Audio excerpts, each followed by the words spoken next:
12-Hour Shift is a brand new film brought to us from writer-director Bree Grant. Yes, that Bree Grant is writing and directing now. And this movie stars Angela Bettis, and it is about a woman who works at a hospital, and she has a side gig where she sells organs on the black market, so to speak. And she has this cousin who comes to get a kidney from her, and the cousin is a total moron. I think it's her cousin. Yeah, cousin.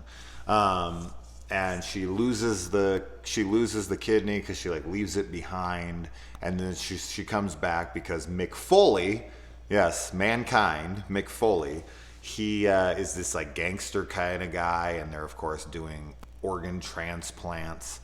And he's like, you fucking better get this kidney replaced or we're taking your kidney. And so she goes back to the hospital and she's trying to get a kidney from Angela Bettis, but she's like, I already gave you one, you can fuck off and die. And then this girl kind of stalks around the hospital and wants to extract her kidney from somebody. And it's just kind of a back and forth of like who one of them is like telling the other one to get lost, and the other one's like trying to get a kidney, whatever. You can kind of figure out where this is heading. So overall, I don't know exactly where my feelings lie on this movie, but I can say that I didn't really enjoy it much. I don't think it's a bad movie. I think my issue with it is that at first I genuinely couldn't understand the tone that was being gone for in this.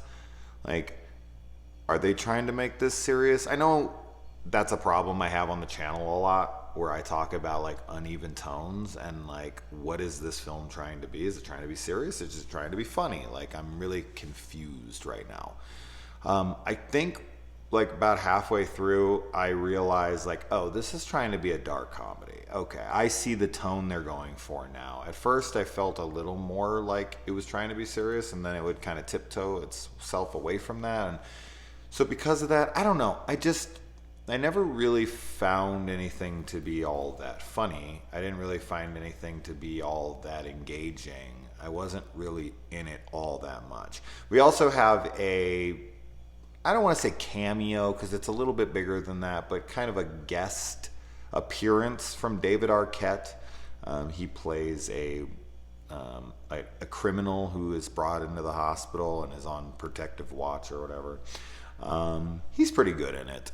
It's actually the most attractive I've ever seen him look. I've never really thought the dude was, because he's like married to Courtney Cox, and like, I was always like, really, this guy Doofus from fucking Scream? I know it's Dewey, but I can never not think of that damn Scary Movie Doofus character when I think of him. But I've always just thought he was a total doofus. And then in this, I was like, oh, okay, I guess I could kind of see the appeal of him. But he's fine. He's really doesn't play much of a role in it. Like, he has a couple lines and they're fine. He's good in it, but he's just not in it anywhere near enough. Mick Foley, I thought, was terrible. The whole like gangster act and all that stuff, he did not pull that off at all. I thought it was really piss poor. And then just the comedy aspects just weren't landing for me. So I think that's really what it comes down to. The story itself is fine, but I also found a lot of suspension of disbelief being asked of me. And that's where I was having an issue, because I was like, if they're trying to take this seriously, I have a problem.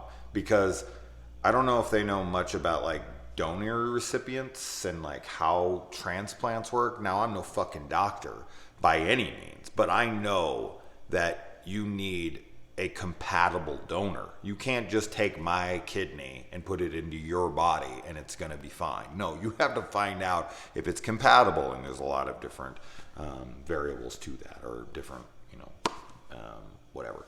But regardless, so she's just kind of like stalking around, and like it's just like, oh, I need a kidney, and she just like gets a kidney, and then the guy's like, oh, well, you better get a kidney or we're taking your kidney. And it's like, that's not how this works. That's not how this works. You're just giving kidneys to people. Like, is there any surgeons involved in this? Because you can't just do that.